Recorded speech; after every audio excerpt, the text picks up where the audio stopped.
ನಮಸ್ಕಾರ ಎಲ್ಲರಿಗೂ, welcome to KPSC times. So ನಾವು ಡೈಲಿ ಕ್ವಿಝು ಪಾರ್ಟ್ 3ನ ಈ ವಿಡಿಯೋಲಿ ಡಿಸ್ಕಸ್ ಮಾಡ್ಕೊಳ್ಳೋಣ. ಫಸ್ಟ್ ಕ್ವೆಶನ್ ನೋಡ್ಕೊಳ್ಳೋಣ. ಈ ಕ್ವೆಶನಲ್ಲಿ ಏನು ಹೇಳ್ತಿದ್ದಾರೆ ಅಂತಂದರೆ, ಟೆರಿಟರಿಯ ಕಾನ್ಸ್ಟಿಟ್ಯೂಯೆನ್ಸಿ ಎಲ್ಲಿವರೆಗೂ ಇರುತ್ತೆ ಒಂದು ಸ್ಟೇಟಿಂದು ಅಂತ ಹೇಳ್ಬಿಟ್ಟು ಡಿಸೈಡ್ ಮಾಡ್ಕೊಳ್ಳೋದಕ್ಕೋಸ್ಕರ ಯಾವ ಕಮಿಷನ್ನ ಸೆಟಪ್ ಮಾಡ್ಕೊಂಡಿರ್ತಾರೆ ಅಂತ. ಸೊ ಈಗ ಎಕ್ಸಾಂಪಲು ಕರ್ನಾಟಕ ಇಷ್ಟಿದೆ ಅಂತಂದರೆ ಇಲ್ಲಿವರೆಗೂ ಇರುತ್ತೆ ಅಂತ ಹೇಳ್ಬಿಟ್ಟು ಯಾರು ಅದನ್ನು, ಯಾವ ಕಮಿಷನ್ ಅದನ್ನು ಡಿಸೈಡ್ ಮಾಡ್ಕೊಂಡಿರುತ್ತೆ ಅದನ್ನು ಕೇಳ್ತಾ ಇದ್ದಾರೆ. ಆಪ್ಷನಲ್ಲಿರುವಂಥದ್ದು boundary commission, reorganisation commission, legislative commission, geographical commission. Answer ಇದಕ್ಕೆ ಬೌಂಡ್ರಿ ಕಮಿಷನ್ ಆಗಿರುತ್ತೆ. ಸೊ ಈ ಬೌಂಡ್ರಿ ಕಮಿಷನ್ ಅಂತ ಯಾಕೆ ಮೆನ್ಷನ್ ಮಾಡಿದೆ ಅಂತಂದರೆ, ಇದಕ್ಕೆ ಆ್ಯಕ್ಚುಲಾಗಿ ಡಿಲಿಮಿಟೇಷನ್ ಕಮಿಷನ್ ಅಂತಲೂ ಕೂಡ ಕರೀತಾರೆ. ಡಿಲಿಮಿಟೇಷನ್ ಕಮಿಷನ್ ಅಂತಲೂ ಕೂಡ ಕರೀತಾರೆ. ಸೊ ಡಿಲಿಮಿಟೇಷನ್ ಕಮಿಷನ್ ಅಂತಂದ್ರೇ ಬೌಂಡ್ರಿ ಕಮಿಷನ್. ಸೊ ಇದು ಯಾಕೆ ನ್ಯೂಸಲ್ಲಿತ್ತು ರೀಸೆಂಟಾಗಿ ಅಂತಂದರೆ, ನೋಡಿ ರೀಸೆಂಟಾಗಿ ಅಂತಂದರೆ August 5, 2019 ನಮಗೆ ಜಮ್ಮು ಆ್ಯಂಡ್ ಕಾಶ್ಮೀರಿಗೆ ಕೊಟ್ಟಿರುವಂಥ ಸ್ಪೆಷಲ್ ಸ್ಟೇಟಸ್ನ ತೊಗೊಂಡ್ಬಿಟ್ಟು ಅದಕ್ಕೆ ಕೊಟ್ಟಿರುವಂಥ ಸ್ಟೇಟ್ಹುಡ್ನ ತೆಗೆದುಬಿಟ್ಟು ಯೂನಿಯನ್ ಟೆರಿಟರಿ ಅಂತ ಹೇಳ್ಬಿಟ್ಟು ಮಾಡ್ಕೊಂಡಿದ್ರು. ಜಮ್ಮು ಆ್ಯಂಡ್ ಕಾಶ್ಮೀರ ಮತ್ತು ಲದಾಖ್ ಯೂನಿಯನ್ ಟೆರಿಟರೀಸ್ ಅಂತ ಹೇಳ್ಬಿಟ್ಟು ಮಾಡ್ಕೊಂಡಿದ್ರಲ್ಲ. ಸೊ ಅದಕ್ಕೋಸ್ಕರ ಅವುಗಳ ಲಿಮಿಟ್ಸ್ ಎಲ್ಲಿವರೆಗೂ ಇರುತ್ತೆ, ಒಂದು ಲೆಜಿಸ್ಲೇಟಿವ್ ಬಾಡಿ ಇರಬೇಕು ಅಂತಂದರೆ ಅದಕ್ಕೆ ಲಿಮಿಟ್ಸು ಕೂಡ ಇರಬೇಕಾಗತ್ತಲ್ಲ. ಸೊ ಆ ಲಿಮಿಟ್ಸ್ ಎಲ್ಲಿವರೆಗೂ ಇರುತ್ತೆ ಅಂತ ಹೇಳ್ಬಿಟ್ಟು ನೋಡ್ಕೊಳ್ಳೋದಕ್ಕೋಸ್ಕರ ಅಂತ ಹೇಳ್ಬಿಟ್ಟು ರೀಸೆಂಟಾಗಿ ಒಂದು ಡಿಲಿಮಿಟೇಷನ್ ಕಮಿಷನ್ನ ಆರ್ಗನೈಸ್ ಮಾಡ್ಕೊಂಡಿದ್ದಾರೆ. ತುಂಬ ಇಂಪಾರ್ಟೆಂಟ್ ಇದು. ಯಾಕೆಂತಂದರೆ ಇವಾಗವರೆಗೂ ಟೋಟಲಾಗಿ ನಾವು ನೋಡ್ಕೋಬೇಕು ಅಂತಂದರೆ 4 ಸರಿ ಅಷ್ಟೇ ಮುಂಚೆ ಡಿಲಿಮಿಟೇಷನ್ ಕಮಿಷನ್ನ ಸೆಟಪ್ ಮಾಡ್ಕೊಂಡಿದ್ದಾರೆ. ಸೊ ಡಿಲಿಮಿಟೇಷನ್ ಕಮಿಷನ್ ಆ್ಯಕ್ಟ್ 1952, ಅದಾದಮೇಲೆ 63, ಅದಾದಮೇಲೆ 73, ಅದಾದಮೇಲೆ ಡಿಲಿಮಿಟೇಷನ್ ಆ್ಯಕ್ಟ್ 2002. ಅದನ್ನು ಬಿಟ್ಬಿಟ್ರೆ ಇವಾಗ ರೀಸೆಂಟಾಗಿ ಮಾಡಿರುವಂಥದ್ದೇ ನಮಗೆ ಡಿಲಿಮಿಟೇಷನ್ ಕಮಿಷನ್ ಅಂತ ಮಾಡ್ಕೊಂಡಿದ್ದಾರೆ. ಈ ಡಿಲಿಮಿಟೇಷನ್ ಕಮಿಷನ್ನು ಹೊಸದಾಗಿ ಮಾಡಿರೋವಂಥದ್ರದ್ದು ಹೆಡ್ ಯಾರು ಇರ್ತಾರೆ ಅದು ಇಂಪಾರ್ಟೆಂಟ್ ಆಗುತ್ತೆ ನಮಗೆ. ಅದಕ್ಕೆ ಹೆಡ್ ನೋಡಿ, ಸುಪ್ರೀಂ ಕೋರ್ಟು ಜಡ್ಜು, ಮುಂಚೆ ರಿಟೈರ್ ಆಗಿರುವಂಥ ಸುಪ್ರೀಂ ಕೋರ್ಟ್ ಜಡ್ಜು, ಅವ್ರ ಹೆಸರು ಬಂದ್ಬಿಟ್ಟು ರಂಜನಾ. ಸೊ ರಂಜನಾ ಪ್ರಕಾಶ್ ದೇಸಾಯಿ. ಇವರು ಇದರ ಹೆಡ್ ಆಗಿರ್ತಾರೆ. ಇವ್ರು ಏನು ಮಾಡ್ತಾರೆ ಅಂತಂದರೆ, ಲೋಕಸಭಾ ಕಾನ್ಸ್ಟಿಟ್ಯೂಯೆನ್ಸಿ ಮತ್ತು ಅಸೆಂಬ್ಲಿ ಕಾನ್ಸ್ಟಿಟ್ಯೂಯೆನ್ಸಿ ಯಾವುದಾದ್ರದ್ದು ಜಮ್ಮು ಆ್ಯಂಡ್ ಕಾಶ್ಮೀರಿಂದು, ಅದರ ಜೊತೆಗೆ ಜಮ್ಮು ಆ್ಯಂಡ್ ಕಾಶ್ಮೀರಿಂದು ಲಿಮಿಟೇಷನ್ಸು ಅಂತಂದರೆ ಎಲ್ಲಿ ಕಾನ್ಸ್ಟಿಟ್ಯೂಯೆನ್ಸೀಸು ಬರುತ್ತೆ, ಎಲ್ಲಿವರೆಗೂ ಕಾನ್ಸ್ಟಿಟ್ಯೂಯೆನ್ಸೀಸ್ ಬರುತ್ತೆ, ಇದ್ರ ಜೊತೆಗೆ ಅಸ್ಸಾಮು, ಅದಾದಮೇಲೆ ಅರುಣಾಚಲ್ ಪ್ರದೇಶ, ಮಣಿಪುರ್ ಹಾಗೂ ನಾಗಾಲ್ಯಾಂಡ್, ಇವೆಲ್ಲದಕ್ಕೂ ಕೂಡ ಇವರು ಡಿಲಿಮಿಟೇಷನ್ ಕಮಿಷನ್ನ ಸೆಟಪ್ ಮಾಡ್ಕೊಂಡಿದ್ದಾರೆ. ಈ ಡಿಲಿಮಿಟೇಷನ್ ಕಮಿಷನ್ನು ರಂಜನಾ ಪ್ರಕಾಶ್ ದೇಸಾಯಿ ಅವರು ಹೆಡ್ ಮಾಡ್ತಾ ಇರ್ತಾರೆ. ಅವ್ರ ಅಂಡರಲ್ಲಿ ಇದರ ಲಿಮಿಟ್ಸ್ಗಳನ್ನ ಅವರು ಮ್ಯಾಪ್ ಮಾಡ್ಕೊಂಡ್ಬಿಟ್ಟಿರ್ತಾರೆ, ಅಂತಂದರೆ ಎಲ್ಲಿವರೆಗೂ ಅವರ ಲಿಮಿಟ್ಸ್ ಇರುತ್ತೆ ಅಂತ. ಸೊ ತುಂಬ ಇಂಪಾರ್ಟೆಂಟ್ ಕಮಿಷನ್. ಯಾಕೆ ಅಂತಂದರೆ ಇವ್ರು ನೋಡಿ, ಈ ಕಮಿಷನ್ ಅವರು ಏನು ರೆಕಮೆಂಡೇಷನ್ ಕೊಟ್ಟಿರ್ತಾರಲ್ಲ, ಯಾವ ಥರ ಕಮಿಷನ್ನ ಬೌಂಡ್ರಿ ಇರಬೇಕು, ಎಲ್ಲಿವರೆಗೂ ಲಿಮಿಟ್ಸ್ ಇರುತ್ತೆ ಅಂತ ಇವ್ರು ಹೇಳಿರ್ತಾರಲ್ಲ, ಅದನ್ನು ಯಾವುದೇ ಕೋರ್ಟಲ್ಲೂ ಕೂಡ ಚಾಲೆಂಜ್ ಮಾಡ್ಕೊಳ್ತಾರೆ ಇಲ್ಲ. ಅದಕ್ಕೆ ಅದು ತುಂಬ ಇಂಪಾರ್ಟೆಂಟ್ ಆಗುತ್ತೆ. ಅದಕ್ಕೆ ಬೌಂಡ್ರಿ ಕಮಿಷನ್ ಅಂತಲೂ ಕೂಡ ಕರೀತಾರೆ. ಸೊ ಪಾರ್ಲಿಮೆಂಟು ಡಿಲಿಮಿಟೇಷನ್ ಆ್ಯಕ್ಟನ್ನು ಸೆಟಪ್ ಮಾಡಬೇಕು, ಡಿಲಿಮಿಟೇಷನ್ ಕಮಿಷನ್ನ ಸೆಟಪ್ ಮಾಡಬೇಕು ಅಂತ ಪ್ರತಿ ಸೆನ್ಸಸ್ ಆದಮೇಲೆ ಸೆಟಪ್ ಮಾಡಬೇಕು ಅಂತ ಯಾವ ಆರ್ಟಿಕಲ್ ನಮಗೆ ಹೇಳುತ್ತೆ? ಇದಕ್ಕೆ ಆನ್ಸರ್ ನೋಡಿ, ಆರ್ಟಿಕಲ್ ನಂಬರ್ 82. ಸೊ ಇವಾಗ ಪ್ರತಿ ಸೆನ್ಸಸ್ ಆದಮೇಲೂ ಕೂಡ ಡಿಲಿಮಿಟೇಷನ್ ಆ್ಯಕ್ಟು ಸೆಟಪ್ ಮಾಡಬೇಕು ಅಂತ ಹೇಳ್ಬಿಟ್ಟು ಹೇಳ್ತಾ ಇರ್ತಾರೆ. ಬಟ್ ಇದನ್ನು ಪ್ರತಿ ಸೆನ್ಸಸ್ ಆದಮೇಲೆ ನಾವು ಸೆಟಪ್ ಯಾಕೆ ಮಾಡ್ಕೊಳ್ಳಲ್ಲ ಅಂತಂದರೆ, ನಾವು ಮುಂಚೆನೇ 2026ವರೆಗೂ ಕೂಡ 1971 ಟೈಮಲ್ಲಿ ಇರುವಂಥ ಸೆನ್ಸಸ್ನೇ ಕಂಟಿನ್ಯೂ ಮಾಡ್ಕೊತೀವಿ ಅಂತ ಹೇಳ್ಬಿಟ್ಟು ಬಂದಿದೆ. ಸೊ ಅದಕ್ಕೋಸ್ಕರ ನಾವು ಅದನ್ನು ಪ್ರತಿ ಟೈಮು ಸೆಟಪ್ ಮಾಡ್ಕೊತಾ ಇಲ್ಲ. ಬಟ್ ಇವಾಗ ಹೊಸದಾಗಿ ಯೂನಿಯನ್ ಟೆರಿಟರಿ ಮಾಡಿಕೊಂಡಿರೋದ್ರಿಂದ ಅದನ್ನು ಇನ್ನೊಂದು ಸರಿ ನೋಡ್ಕೊಳ್ಳಿ ಅಂತ ಹೇಳ್ಬಿಟ್ಟು ಮಾಡ್ಕೊಂಡಿದ್ದಾರೆ. ಇದನ್ನು ಆರ್ಟಿಕಲ್ ನಂಬರ್ 82 ಹೇಳುತ್ತೆ. ನೆಕ್ಸ್ಟ್ ಕ್ವೆಶನು, ಕೊಟ್ಟಿರೋಂಥ ಪೇರ್ಸ್ಗಳು ಏನಿದಾವಲ್ಲ ABCD, ಇದರಲ್ಲಿ ಯಾವ ಪೇರು ತಪ್ಪಾಗಿದೆ ಅಂತ ಹೇಳ್ಬಿಟ್ಟು ಕೇಳ್ತಾ ಇದ್ದಾರೆ. ಸೊ ಲೆಫ್ಟ್ ಸೈಡ್ ಕೊಟ್ಟಿರುವಂಥದ್ದು ಎಲ್ಲದೂ ಕೂಡ ಟರ್ಟಲ್ಗಳಿದ್ದಾವೆ. ಸೊ ಟರ್ಟಲ್ಸ್ ಅಥವಾ ಟರ್ಟಲ್ಸು. ಸೊ ಇಲ್ಲಿ ಫಸ್ಟ್ ಒಂದು ಆಲಿವ್ ರಿಡ್ಲಿ ಟರ್ಟಲು ಏನೋ ವಲ್ನರಬಲ್ ಸ್ಟೇಟಸಲ್ಲಿದೆ ಅಂತೆ. ಅದಾದಮೇಲೆ ಗ್ರೀನ್ ಟರ್ಟಲ್ ಬಂದ್ಬಿಟ್ಟು ಎಂಡೇಂಜರ್ಡ್ ಸ್ಟೇಟಸಲ್ಲಿದೆ ಅಂತೆ. ಲಾಗರ್ ಹೆಡ್ ಟರ್ಟಲ್ ಬಂದ್ಬಿಟ್ಟು ವಲ್ನರಬಲ್ ಸ್ಟೇಟಸ್ಸು. ಹಾಕ್ಸ್ ಬಿಲ್ ಟರ್ಟಲ್ ಬಂದ್ಬಿಟ್ಟು ಎಂಡೇಂಜರ್ಡು ಸ್ಟೇಟಸಲ್ಲಿ ಇದೆ ಅಂತ ಹೇಳ್ಬಿಟ್ಟು ಹೇಳ್ತಾ ಇದ್ದಾರೆ. ಸೊ ಇದಕ್ಕೆ ಆನ್ಸರ್ ಬಂದ್ಬಿಟ್ಟು ಯಾವುದಾಗತ್ತೆ ಅಂತಂದರೆ ಡಿ ಆಗುತ್ತೆ. ಸೊ ಕಂಪ್ಲೀಟಾಗಿ ಇದು ಪಾಯಿಂಟ್ಸ್ನ ನಾವು ಅರ್ಥ ಮಾಡ್ಕೊಳ್ಳೋಣ. ಟೋಟಲಾಗಿ ಇಂಡಿಯಾದಲ್ಲಿ ಟರ್ಟಲ್ಸ್ಗಳನ್ನ ನಾವು ನೋಡ್ಕೋಬೇಕು ಅಂತಂದರೆ 5 ಸ್ಪೀಷೀಸ್ಗಳಿದ್ದಾವೆ. ಸೊ 5 ಸ್ಪೀಷೀಸ್ಗಳಿದ್ದಾವೆ. 5 ಸ್ಪೀಷೀಸ್ಗಳು ಕೂಡ ತುಂಬಾ ಇಂಪಾರ್ಟೆಂಟು. ಅದರಲ್ಲಿ ಫಸ್ಟ್ ನಾವು ನೋಡ್ಕೋಬೇಕು ಅಂತಂದರೆ olive ridley turtle. So olive ridley turtle, so ಇದು ನೋಡಿ ವಲ್ನರಬಲ್ ಇದೆ. ವಲ್ನರಬಲ್ ಸ್ಟೇಟಸ್ ಕೊಟ್ಟಿದ್ದಾರೆ ಇದಕ್ಕೆ. ವಲ್ನರಬಲ್ ಅಂತಂದರೆ ಅದ್ರ ಬಗ್ಗೆ ಅಂದರೆ ಇನ್ನೂ ಅದ್ರ ಬಗ್ಗೆ ಪ್ರಿಕಾಷನ್ ತೊಗೊಳ್ಳಿಲ್ಲ ಅಂತಂದರೆ ನೆಕ್ಸ್ಟು ಎಂಡೇಂಜರ್ಡ್ ಆಗುವಂಥ ಚಾನ್ಸಸ್ ಇರುತ್ತೆ ಅಂತಂದರೆ ಅವುಗಳ ನಂಬರ್ಸು ಕಮ್ಮಿ ಆಗುವಂಥ ಚಾನ್ಸಸ್ ಇರುತ್ತೆ ಅಂತ. ಅದಾದಮೇಲೆ ನಾವು ಗ್ರೀನ್ ಟರ್ಟಲ್ನ ನಾವು ನೋಡ್ಕೋಬೇಕು ಅಂತಂದರೆ ಇದು ಇವಾಗಲೇ ಎಂಡೇಂಜರ್ಡಲ್ಲಿದೆ ಅಂತಂದರೆ ಇನ್ನು ಇವುಗಳ ಪಾಪ್ಯುಲೇಷನು ಕಮ್ಮಿ ಆಗ್ತಾ ಬರ್ತಾ ಇದೆ. ಸೊ ಅದಕ್ಕೆ ಪ್ರಿಕಾಷನ್ ತೊಗೊಂಬಂದ್ಬಿಟ್ಟು ನಾವು ಅದನ್ನು ಸೇವ್ ಮಾಡ್ಕೋಬೇಕು ಅಂತ. ಅದಾದಮೇಲೆ ನಾವು ನೋಡ್ಕೋಬೇಕು ಅಂತಂದರೆ loggerhead turtle. So loggerhead vulnerable ಇದೆ. ವಲ್ನರಬಲ್ ಅಂತಂದರೆ ಸದ್ಯಕ್ಕೆ ಏನೋ ಅದ್ರ ಬಗ್ಗೆ ತಲೆ ಕೆಡಿಸ್ಕೊಳ್ಳೋವಂಥದ್ದು ಅವಶ್ಯಕತೆ ಇಲ್ಲ ಅಂತ. ಅದಾದಮೇಲೆ ನಾವು ನೋಡ್ಕೊಂಡಿರುವಂಥದ್ದು ಹಾಕ್ಸ್ ಬಿಲ್ ಟರ್ಟಲು. ಇದು ನೋಡಿ ತುಂಬಾ ಇಂಪಾರ್ಟೆಂಟ್ ಇರುವಂಥದ್ದು. ಹಾಕ್ಸ್ ಬಿಲ್ ಟರ್ಟಲ್ ಅಂತ ಏನಾದ್ರು ಕೇಳಿದ್ರೆ ಇದು ತುಂಬಾ ಇಂಪಾರ್ಟೆಂಟ್. ಯಾಕಂತಂದರೆ ಇದು ಕ್ರಿಟಿಕಲಿ ಎಂಡೇಂಜರ್ಡು. ಸೊ ಕ್ರಿಟಿಕಲಿ ಎಂಡೇಂಜರ್ಡು ಇದಾದಮೇಲೆ ಎಕ್ಸ್ಟಿಂಕ್ಟ್ ಆಗುವಂಥ ಚಾನ್ಸಸ್ ಇರುತ್ತೆ. ಸೊ ಅವುಗಳ ನಂಬರ್ಸು ತುಂಬಾ ಜಾಸ್ತಿ ಕಮ್ಮಿ ಇದೆ. ಅದಕ್ಕೋಸ್ಕರ ಅದನ್ನು ಕ್ರಿಟಿಕಲಿ ಎಂಡೇಂಜರ್ಡ್ ಸೆಕ್ಷನಲ್ಲಿ ಇಟ್ಟಿದ್ದಾರೆ. ತುಂಬ ಇಂಪಾರ್ಟೆಂಟು. ಹಾಕ್ಸ್ ಬಿಲ್ ಒಂದು ನೆನ್ಪಿಟ್ಕೊಂಡಿರಿ. ಅದಾದಮೇಲೆ leatherback turtle. So leatherback turtle ಇದಕ್ಕೆ ವಲ್ನರಬಲ್ ಸ್ಟೇಟಸ್ ಇದೆ. ಸೊ ಇವು 5 ಟರ್ಟಲ್ ಸ್ಪೀಸಸ್ಸು ಇಂಡಿಯಾದಲ್ಲಿ ಇರುವಂಥದ್ದು. ಸೊ ಅದರಲ್ಲಿ ಹಾಕ್ಸ್ ಬಿಲ್ ಅಂತೂ ಕ್ರಿಟಿಕಲಿ ಎಂಡೇಂಜರ್ಡು, ಅದನ್ನು ನೆನ್ಪಿಟ್ಕೊಂಡಿರಿ. ಗ್ರೀನ್ ಟರ್ಟಲ್ ಬಂದ್ಬಿಟ್ಟು ಎಂಡೇಂಜರ್ಡ್ ಆಗಿರುತ್ತೆ. ಸೊ ಇವೆಲ್ಲದೂ ಕೂಡ ನಾವು wildlife protection act 1972 wildlife protection ಆ್ಯಕ್ಟಿಂದು 1972 ವೈಲ್ಡ್ ಲೈಫ್ ಪ್ರೊಟೆಕ್ಷನ್ ಆ್ಯಕ್ಟ್ ಏನಿದೆಯಲ್ಲ ಇಂಡಿಯಾದು, ಅದ್ರ ಒಳಗಡೆ ಶೆಡ್ಯೂಲ್ 1 ಇಟ್ಟಿದ್ದೀವಿ ಅದನ್ನು. ಸೊ ಶೆಡ್ಯೂಲ್ 1 ಅಂತಂದರೆ ತುಂಬ ಜಾಸ್ತಿ ಅದನ್ನು ಪ್ರೊಟೆಕ್ಟ್ ಮಾಡ್ಕೋಬೇಕು ಅಂತ. ಸೊ ಯೂಶ್ವಲಾಗಿ ಶೆಡ್ಯೂಲ್ 1 ಇರುವಂಥ ಸ್ಪೀಷೀಸು ಯಾವುದು ನ್ಯೂಸಲ್ಲಿ ಇರುತ್ತಲ್ಲ ಅದನ್ನೇ ಎಕ್ಸಾಮಿಗೆ ಡೈರೆಕ್ಟಾಗಿ ಕೇಳಿರ್ತಾರೆ. ಸೊ ಅದಕ್ಕೋಸ್ಕರ ಇವು ಕೂಡ ನ್ಯೂಸಲ್ಲಿ ಇರೋದ್ರಿಂದ ಇದನ್ನು ಕೂಡ ನೀವು ನೋಡ್ಕೊಂಡಿರಿ. ಯಾಕಂತಂದರೆ ರೀಸೆಂಟಾಗಿ ನಾವು ವರ್ಲ್ಡ್ ಟರ್ಟಲ್ ಡೇನ ಏನೋ ಅಬ್ಸರ್ವ್ ಮಾಡ್ಕೊಂಡಿದ್ವಿ, ಅದಕ್ಕೋಸ್ಕರ ಇದಿತ್ತು. ಸೊ ಇದನ್ನು biodiversity conservation Ganga rejuvenation programme ಏನಿದೆಯಲ್ಲ ಅದರಲ್ಲೂ ಕೂಡ ಟರ್ಟಲ್ಸ್ನ ನಾವು ಪ್ರೊಟೆಕ್ಟ್ ಮಾಡ್ಕೊಂಡು ಇಟ್ಕೊಂಡಿದ್ದೀವಿ. ಇದು ಅದಕ್ಕೆ ಇನ್ನೂ ಇಂಪಾರ್ಟೆಂಟ್ ಆಗುತ್ತೆ. Olive ridley, green turtle, loggerhead, hawksbill, leatherback. Next ಕೂಡ ಎನ್ವೈರ್ಮೆಂಟ್ ರಿಲೇಟೆಡೇ ಕ್ವೆಶನ್ ಇದೆ. ಸೊ ನಾವು ಪ್ರೀವಿಯಸ್ ನೋಡಿರೋಂಥದ್ದು ಕೂಡ ಎನ್ವೈರ್ಮೆಂಟ್ ರಿಲೇಟೆಡು. ಅದಕ್ಕಿಂತ ಮುಂಚೆ ಬಂದಿರುವಂಥ ಕ್ವೆಶನ್ಸ್ಗಳು 2 ಕ್ವೆಶನ್ಸ್ ಏನಿತ್ತಲ್ಲ ನಾವು ನೋಡ್ಕೊಂಡಿರೋದು ಅದು ಪಾಲಿಟಿ ರಿಲೇಟೆಡು, ಇದು ಕೂಡ ಎನ್ವೈರ್ಮೆಂಟ್ ರಿಲೇಟೆಡು. ಸೊ ಇದರಲ್ಲಿ ಏನು ಹೇಳ್ತಾ ಇದ್ದಾರೆ, wild life Institute of India ಅಥವಾ WII ತುಂಬ ಜಾಸ್ತಿ ನ್ಯೂಸಲ್ಲಿರುತ್ತೆ. ಸೊ WII ಬಗ್ಗೆ 2 ಸ್ಟೇಟ್ಮೆಂಟ್ನ ಕೊಟ್ಟಿದ್ದಾರೆ. ಇದರಲ್ಲಿ ಯಾವುದು ಕರೆಕ್ಟು ಅಂತ ಹೇಳ್ಬಿಟ್ಟು ನೀವು ಹೇಳಬೇಕು. ಸೊ ಇದು Wildlife Institute of India Ministry of Agriculture ಅಂಡರಲ್ಲಿ ಕೆಲಸ ಮಾಡುತ್ತೆ ಅಂತ ಹೇಳ್ತಾ ಇದ್ದಾರೆ.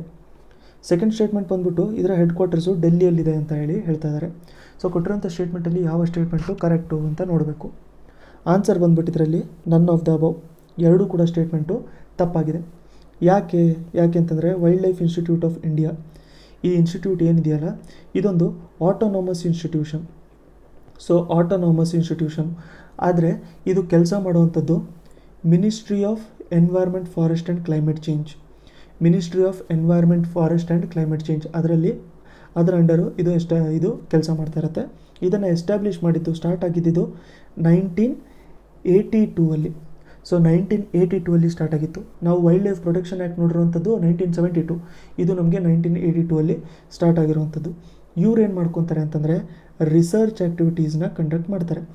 ರಿಸರ್ಚ್ ಆ್ಯಕ್ಟಿವಿಟೀಸ್ ಯಾವುದರಲ್ಲಿ, ಬಯೋಡೈವರ್ಸಿಟಿಯಲ್ಲಿ ರಿಸರ್ಚು, ಎಂಡೇಂಜರ್ಡ್ ಸ್ಪೀಷೀಸಲ್ಲಿ ರಿಸರ್ಚು, ವೈಲ್ಡ್ ಲೈಫ್ ಪಾಲಿಸಿ ಮೇಲೆ ರಿಸರ್ಚು, ವೈಲ್ಡ್ ಲೈಫ್ ಮ್ಯಾನೇಜ್ಮೆಂಟ್ ಮೇಲೆ ರಿಸರ್ಚ್ನ ಇವರು ಮಾಡ್ತಾ ಇರ್ತಾರೆ.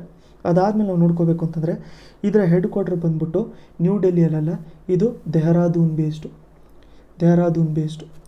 ಸೊ ಅದಕ್ಕೆ ಆಟೋನಮಸ್ಸು ಎಸ್ಟಾಬ್ಲಿಷ್ ಯಾವಾಗಿದೆ, ರಿಸರ್ಚ್ ಇನ್ಸ್ಟಿಟ್ಯೂಟ್ಸ್ ಎಲ್ಲೆಲ್ಲಿದೆ, ರಿಸರ್ಚ್ ಯಾವುದ್ರಲ್ಲಿ ಮಾಡುತ್ತೆ, ಅದಾದಮೇಲೆ ಹೆಡ್ ಕ್ವಾರ್ಟರ್ಸಲ್ಲಿದೆ. ಇಷ್ಟನ್ನು ನೀವು ತಿಳ್ಕೊಂಡ್ರಿ. Next question locust. ಸೊ ರೀಸೆಂಟಾಗಿ ಲೋಕಸ್ಟ್ ಅಟ್ಯಾಕು ಕೂಡ ಆಗಿತ್ತು. ಪಾಕಿಸ್ತಾನ ಇರಾನ್ ರೀಜನಿಂದ ನಮಗೆ ಲೋಕಸ್ಟ್ ಎಲ್ಲ ಇಂಡಿಯಾಗೆ ಬಂದಿತ್ತು ಅಂತ ಹೇಳ್ಬಿಟ್ಟು ನಾವು ನೋಡ್ಕೊಂಡಿದ್ದೀವಿ ಇವಾಗಲೇ ನ್ಯೂಸಲ್ಲಿ. ಸೊ ಅದಕ್ಕೋಸ್ಕರ ಇದರ ಬಗ್ಗೆ 2 ಪಾಯಿಂಟ್ಸ್ ಇದ್ದಾವೆ. ಯಾವ್ಯಾವ ಪಾಯಿಂಟ್ ಕರೆಕ್ಟು ಅಂತ ನಾವು ನೋಡ್ಕೋಬೇಕು. ಸೊ ಡೆಸರ್ಟ್ ಲೋಕಸ್ಟು ಇವಾಗ ಅಟ್ಯಾಕ್ ಆಗಿರುವಂಥದ್ದು ಕೂಡ ಡೆಸರ್ಟ್ ಲೋಕಸ್ಟು. ಸೊ ಇದು ಲಾಂಗ್ ಹೆಡೆಡ್ ಗ್ರಾಸ್ ಹಾಪರ್ ಇರುತ್ತಂತೆ. ಓಕೆ, ನೆಕ್ಸ್ಟ್ ಪಾಯಿಂಟ್ ಏನು ಹೇಳ್ತಾ ಇದ್ದಾರೆ, ಲೋಕಸ್ಟ್ ವಾರ್ನಿಂಗ್ ಆರ್ಗನೈಸೇಷನ್ ಇಂಡಿಯಾದಲ್ಲಿ ಏನಿದೆಯಲ್ಲ ಅದು ministry of environment, forest and climate change ಅಂಡರಲ್ಲಿ ಕೆಲಸ ಮಾಡುತ್ತೆ ಅಂತ ಹೇಳ್ಬಿಟ್ಟು ಹೇಳ್ತಾ ಇದ್ದಾರೆ. ಇದರಲ್ಲಿ ಆನ್ಸರ್ ಏನಾಗುತ್ತೆ, ಆನ್ಸರ್ ಬಂದ್ಬಿಟ್ಟು ನನ್ ಆಫ್ ದ ಅಬವ್. ಯಾಕೆ ಅಂತಂದರೆ ಫಸ್ಟ್ ಪಾಯಿಂಟ್ ಬಂದ್ಬಿಟ್ಟು ಈ ಡೆಸರ್ಟ್ ಲೋಕಸ್ಟ್ ಏನಿರುತ್ತಲ್ಲ, ಈ ಡೆಸರ್ಟ್ ಲೋಕಸ್ಟ್ ಬಂದ್ಬಿಟ್ಟು ಲಾಂಗ್ ಹೆಡೆಡ್ ಇರಲ್ಲ, ಇದು ಶಾರ್ಟ್ ಹೆಡೆಡ್ ಇರುತ್ತೆ. ಶಾರ್ಟ್ ಹೆಡೆಡ್ ಅಥವಾ ಶಾರ್ಟ್ ಹಾರ್ನ್ಡ್ ಅಂತ ಹೇಳ್ಬಿಟ್ಟು ಕರೀತಾರೆ ಅದನ್ನು. ಶಾರ್ಟ್ ಹಾರ್ನ್ಡ್ ಅಥವಾ ಶಾರ್ಟ್ ಹೆಡೆಡ್ ಗ್ರಾಸ್ ಹಾಪರ್ ಅಂತ ಹೇಳ್ಬಿಟ್ಟು ಕೂಡ ಕರೀತಾರೆ ಅದನ್ನು. ಸೊ ಇದು ಏನು ಮಾಡ್ಕೊತಾ ಇರುತ್ತೆ ಅಂತಂದರೆ ಇದು ನೋಡಿ ಬ್ರೀಡಿಂಗು ತುಂಬ ಜಾಸ್ತಿ ಆಗಿಬಿಟ್ಟು ಅದರದ್ದು ಎಲ್ಲಿ ಆಫ್ರಿಕನ್ ರೀಜನ್ಸಲ್ಲಿ. ಅಲ್ಲಿಂದ ಬಂದ್ಬಿಟ್ಟು ಅದಾದಮೇಲೆ 2 ಸೈಕ್ಲೋನ್ ಬಂದಿತ್ತು. ಆ ಸೈಕ್ಲೋನ್ ಹೆಸರು ಇಂಪಾರ್ಟೆಂಟ್ ನಮಗೆ, ಮೆಕುನು ಹಾಗೂ ಲುಬಾನ್ ಅಂತ. ಸೊ ಮೆಕುನು ಹಾಗೂ ಲುಬಾನ್ ಅಂತ ಏನು ಸೈಕ್ಲೋನ್ ಬಂದಿತ್ತಲ್ಲ 2018 ಟೈಮಲ್ಲಿ, ಸೊ ಈ ಸೈಕ್ಲೋನ್ ಬಂದಿರೋದ್ರಿಂದ ಏನಾಯಿತು ಅಂತಂದರೆ ಇವುಗಳ ಬ್ರೀಡಿಂಗು ಇನ್ನೂ ಸ್ವಲ್ಪ ಜಾಸ್ತಿ ಆಗೋಯಿತು. ಸೊ ಇವುಗಳ ಬ್ರೀಡಿಂಗು ಇನ್ನೂ ಸ್ವಲ್ಪ ಜಾಸ್ತಿ ಆದ ತಕ್ಷಣ ಏನಾಯಿತು ಅಂತಂದರೆ ಇವುಗಳ ಪಾಪ್ಯುಲೇಷನು ಸೌತ್ ಇರಾನು ಪಾಕಿಸ್ತಾನದಲ್ಲಿ ಹೆಂಗೂ ಬರ್ತಾನೆ ಇರ್ತಿತ್ತದು. ಸೊ ಅದು ಸ್ಟಾರ್ಟಿಂಗಲ್ಲಿ ಪಾಕಿಸ್ತಾನ ಇರಾನು ಆ ರೀಜನಲ್ಲಿ ಬರ್ತಾ ಇರುತ್ತೆ. ಬಟ್ ಅದಾದಮೇಲೆ ಏನಾಗುತ್ತೆ ಅಂತಂದರೆ ಯೂಶ್ವಲಾಗಿ ಇಂಡಿಯಾಗೂ ಕೂಡ ಬರುತ್ತದು. ಮಾರ್ಚಿಂದ ನಮಗೆ ಈಗ ಮೇಯಿಂದ ನೆಕ್ಸ್ಟ್ ಸೀಸನ್ವರೆಗೂ ಕೂಡ ಇಂಡಿಯಾಗೂ ಕೂಡ ಬರುತ್ತದು. ಬಟ್ ಅವುಗಳ ಇಂಟೆನ್ಸಿಟಿ ಅಥವಾ ಅವುಗಳ ನಂಬರು ತುಂಬ ಕಮ್ಮಿ ಆಗಿರುತ್ತೆ. ಬಟ್ ಈ ಟೈಮ್ ಏನಾಗಿದೆ ಅಂತಂದರೆ ಇವೆರಡು ಸೈಕ್ಲೋನ್ಗಳಿಂದ ಅವುಗಳ ಬ್ರೀಡಿಂಗ್ ತುಂಬ ಜಾಸ್ತಿ ಆಗಿಬಿಟ್ಟು ಈ ಜುಲೈಯಿಂದ ಅಕ್ಟೋಬರ್ ಸೀಸನ್ ಏನಿರುತ್ತಲ್ಲ ಅಲ್ಲಿಂದ ಅದು ಇಂಡಿಯಾದಲ್ಲಿ ತುಂಬ ಜಾಸ್ತಿ ಕಾಣುತ್ತೆ. ಸೊ ಅವುಗಳು ಇವಾಗ ಏನು ಮಾಡ್ಕೊಂಡ್ಬಿಟ್ಟಿದ್ದಾವೆ ಅಂತಂದರೆ ಎಲ್ಲ ಜೊತೆಗೆ ಹಾರಕ್ಕೆ ಸ್ಟಾರ್ಟ್ ಮಾಡ್ಕೊಂಡ್ಬಿಟ್ಟಿದ್ದಾವೆ. ಅವುಗಳಲ್ಲಿ ಬಿಹೇವಿಯರಲ್ ಚೇಂಜ್ ನಾವು ಇವಾಗ ನೋಡ್ಕೊತಾ ಇದ್ದೀವಿ. ಒಂದು ದಿನಕ್ಕೆ ನಾವು ನೋಡ್ಕೋಬೇಕು ಅಂತಂದರೆ ನಿಯರ್ಲಿ 150 ಕಿಲೋಮೀಟರು ಅವು ಹಾರ್ತವೆ. ಅದಾದಮೇಲೆ ಅವುಗಳ ಬಾಡಿ ಸೈಜು ಇಷ್ಟಿದೆ ಅಂತ ಹೇಳ್ಬಿಟ್ಟು ಅಂದ್ಕೊಳ್ಳೋಣ. ಅವುಗಳ ಬಾಡಿ ಸೈಜ್ ಎಷ್ಟಿರುತ್ತಲ್ಲ ಅಷ್ಟೇ ಅವು ಪ್ರಾಡಕ್ಟ್ಸ್ನು ಕೂಡ ತಿಂತಾ ಇರ್ತವೆ. ಅಂತಂದರೆ ಅಷ್ಟೇ ಅವು ಗ್ರೀನ್ ಪ್ರಾಡಕ್ಟ್ಸ್ನು ಕೂಡ ತಿಂತಾ ಇರ್ತವೆ. ಅಂತಂದರೆ ಅಷ್ಟೇ ಕ್ರಾಪ್ಸ್ ನಾವು ತಿಂತಾ ಇರ್ತವೆ, ಅಷ್ಟು ಕೆಪಾಸಿಟಿ ಇರುತ್ತೆ. ಸೊ ಅದಕ್ಕೋಸ್ಕರ ಈ ಥರ ತುಂಬ ಜಾಸ್ತಿ ಸ್ಕೇಲಲ್ಲಿ ಅಟ್ಯಾಕ್ ಆದಾಗ, ತುಂಬ ಜಾಸ್ತಿ ಸ್ಕೇಲಲ್ಲಿ ಅವು ಬಂದಾಗ ಗ್ರೀನರಿ ತುಂಬ ಜಾಸ್ತಿ ಇರುತ್ತೆ ಅಂತ ಹೇಳ್ಬಿಟ್ಟು ಅವನ್ನೆಲ್ಲ ತಿಂದ್ಕೊಂಡು ಅವುಗಳ ಇಂಪ್ಯಾಕ್ಟು ತುಂಬಾ ಜಾಸ್ತಿ ಆಗ್ತಾ ಇರುತ್ತೆ. ಒಂಥರ ಫುಡ್ ಸೆಕ್ಯೂರಿಟಿ ಕಂಟ್ರಿಯಲ್ಲಿ ಪ್ರಾಬ್ಲಮ್ಮು ಆಗ್ತಾ ಇರುತ್ತೆ. ಸೊ ಇವನ್ನ ಕಂಟ್ರೋಲ್ ಮಾಡ್ಕೊಳ್ಳೋದು ಯಾವ ಥರ? ಸೊ ನೋಡಿ, ಇವಾಗ ಅಕಸ್ಮಾತ್ 150 ಕಿಲೋಮೀಟರ್ಸು ಇವು ಹಾರಬೇಕು ಅಂತಂದರೆ ರೆಸ್ಟಿಂಗು ಕೂಡ ಮಾಡ್ತಾ ಇರ್ತವೆ. ಸೊ ರೆಸ್ಟು ಕೂಡ ತೊಗೋಬೇಕು ಅವು. ಸೊ ರೆಸ್ಟ್ ತೊಗೊಳೋದಕ್ಕೋಸ್ಕರ ಅವು ಏನು ಮಾಡ್ತವೆ ಅಂತಂದರೆ ಟ್ರೀಸ್ಗಳನ್ನ ಪ್ರಿಫರ್ ಮಾಡ್ತವೆ, ಮರಗಳನ್ನ ಪ್ರಿಫರ್ ಮಾಡ್ತಾರೆ. ಸೊ ಅದಕ್ಕೆ ಇವ್ರು ಏನು ಮಾಡ್ತಾರೆ ಅಂತಂದರೆ ಈ ಮರಗಳ ಮೇಲೇ ಇನ್ಸೆಕ್ಟಿಸೈಡ್ನ ಸ್ಪ್ರೇ ಮಾಡ್ಕೊಂಬಿಡೋವಂಥದ್ದು. ಸೊ ಮರಗಳ ಮೇಲೇ ಇನ್ಸೆಕ್ಟಿಸೈಡ್ನ ಸ್ಪ್ರೇ ಮಾಡ್ಕೊಂಬಿಟ್ರೆ ಅವುಗಳು ರೆಸ್ಟ್ ಮಾಡಲ್ಲ. ಅದಾದಮೇಲೆ ಅದು ಇನ್ಸೆಕ್ಟಿಸೈಡ್ ಇರೋದ್ರಿಂದ ಅವುಗಳಿಗೆ ಹಾರ್ಮು ಕೂಡ ಆಗುತ್ತೆ ಅಂತ ಹೇಳ್ಬಿಟ್ಟು ಇವಾಗ ಡ್ರೋನ್ಸ್ಗಳನ್ನೆಲ್ಲ ಯೂಸ್ ಮಾಡಿಕೊಂಡು ಅವುಗಳ ಮೇಲೆ ಸ್ಪ್ರೇನ ಇವರು ಮಾಡ್ಕೊತಾ ಇದ್ದಾರೆ. ಅದಾದಮೇಲೆ ನಾವು ಲೋಕಸ್ಟ್ ವಾರ್ನಿಂಗ್ ಆರ್ಗನೈಸೇಷನ್ ಬಗ್ಗೆ ನೋಡ್ಕೋಬೇಕು ಅಂತಂದರೆ ಇದು ಮಿನಿಸ್ಟ್ರಿ ಆಫ್ ಎನ್ವೈರ್ಮೆಂಟ್ ಆ್ಯಂಡ್ ಫಾರೆಸ್ಟಿಂಗಲ್ಲಿ ಬರಲ್ಲ. ಇದು ಬಂದ್ಬಿಟ್ಟು ಮಿನಿಸ್ಟ್ರಿ ಆಫ್ ಅಗ್ರಿಕಲ್ಚರಲ್ಲಿ ಬರುವಂಥದ್ದು ಇದು. ಸೊ ಮಿನಿಸ್ಟ್ರಿ ಆಫ್ ಅಗ್ರಿಕಲ್ಚರಲ್ಲಿ ಬರುವಂಥದ್ದು ಇದು. ಸೊ ಇದನ್ನೊಂದು ನೆನ್ಪಿಟ್ಕೊಂಡಿರಿ. ಇದೇ ನೋಡ್ಕೊತಾ ಇರುತ್ತೆ, ಇದೇ ಮಾನಿಟರ್ ಮಾಡ್ಕೊತಾ ಇರುತ್ತೆ, ಸರ್ವೆ ಮಾಡ್ತಾ ಇರುತ್ತೆ. ಅದಾದಮೇಲೆ ಡೆಸರ್ಟು ಲೋಕಸ್ಟ್ ಏನಿರುತ್ತಲ್ಲ ಅವುಗಳ ಮೂಮೆಂಟ್ನು ಕೂಡ ಇದೇ ಮಾನಿಟ್ರು ಮಾಡ್ಕೊತಾ ಇರುತ್ತೆ. ಸೊ ಇಷ್ಟು ತಿಳ್ಕೊಂಡಿರ್ಬೇಕು ನೀವು ಲೋಕಸ್ಟ್ ಬಗ್ಗೆ. ನೆಕ್ಸ್ಟ್ ಕ್ವೆಶನ್ನು ನಮಗೆ ಮೆಡಿಸಿನ್ ರಿಲೇಟೆಡ್ ಆಗಿರುತ್ತೆ. ಇವಾಗ ತುಂಬ ಜಾಸ್ತಿ ನ್ಯೂಸಲ್ಲಿ ಇರೋದ್ರಿಂದ ಇದನ್ನು ಕೂಡ ನೋಡ್ಕೊಳ್ಳೋಣ. ಸೊ ಇಲ್ಲಿ ಆ್ಯಕ್ಟಿವ್ ಫಾರ್ಮಸ್ಯೂಟಿಕಲ್ ಇಂಗ್ರೀಡಿಯೆಂಟ್ಸ್ ಅಥವಾ API ಬಗ್ಗೆ 4 ಸ್ಟೇಟ್ಮೆಂಟ್ ಇದೆ. ಯಾವ ಸ್ಟೇಟ್ಮೆಂಟು ತಪ್ಪು ಅಂತ ಹೇಳ್ಬಿಟ್ಟು ನೀವು ಹೇಳಬೇಕು.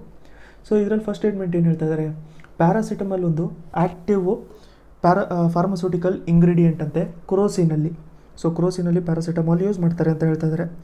ಸೊ ಇದರಿಂದ ಬಾಡಿ ಏಕು ಅಥವಾ ಬಾಡಿ ಪೇನ್ ಏನಿರುತ್ತಲ್ಲ ಅದು ಕಮ್ಮಿ ಆಗುತ್ತಂತೆ. ಇದರಿಂದ ಫೀವರು ಕೂಡ ಕಮ್ಮಿ ಆಗುತ್ತಂತೆ. ಅದ್ರ ಜೊತೆಗೆ 80% ಪ್ಯಾರಾಸಿಟಮಾಲ್ ಏನು ಇಂಡಿಯಾದಲ್ಲಿ ಮ್ಯಾನುಫ್ಯಾಕ್ಚರ್ ಮಾಡ್ಕೊತಾರಲ್ಲ ಅದನ್ನು ಇಂಡಿಯಾದಲ್ಲೇ ಕನ್ಸ್ಯೂಮ್ ಮಾಡ್ತಾರೆ ಅಂತ ಹೇಳ್ಬಿಟ್ಟು ಹೇಳ್ತಾ ಇದ್ದಾರೆ.